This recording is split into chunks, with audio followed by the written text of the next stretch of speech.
Okay, so now I'm going to talk about having your developer upload your app. Okay, the title of this is uploading your app in the App Store, but I don't want anybody to be uploading their apps because there's a bit of complications with uploading your apps. You need a Mac, then you need special programming, and so on and so forth. It's just much easier for your developer to upload your app. That does not mean, and I repeat, that does not mean they put in your descriptions, your screenshots, your keywords, and your video. You do that. You definitely do that, and I want everybody to be doing that. But actually uploading your app and making sure the programming is correct and it works just fine, let your developer do that. Okay? And I repeat, let your developer do that. It's very important to realize that your developer can do things quicker, and you don't want to figure this out, how to put it, and so forth. There's no reason to go back and forth of having another person upload your app. Just have that one developer do it. The reason being is you don't want your code just floating around with a whole bunch of developers and people. That just increases the likelihood that somebody will end up stealing your code. Give your developer access. Now, I cannot emphasize this enough. You need to give the developer access. I'm about to show you how to give them developer access.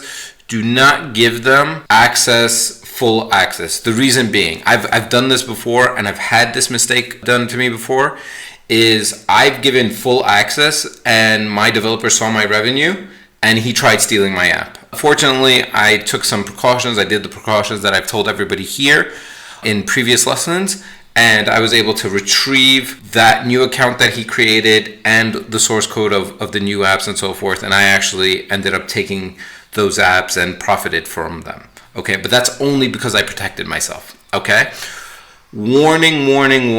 Regardless, do not let your developer upload your app and not give you the source code. It is very important that you have the source code and that it is in your possession. Bitbucket, if he wants to put you in Google Drive, so on and so forth, make sure you secure the source code. So without further ado, I'm going to go ahead and show you how to give your developer access. So you're going to go ahead to iTunes Connect. You're going to go down here to Users and Roles. Go there. You're going to see this little plus button. You're going to put in test users. You're going to put your developer's name. So developer name, and you're going to say test@omartaha.com or whatever the developer's email address is. You're going to hit next. And then this is how you give them developer access. You're just going to, instead of giving them admin roles, you're just going to put developer.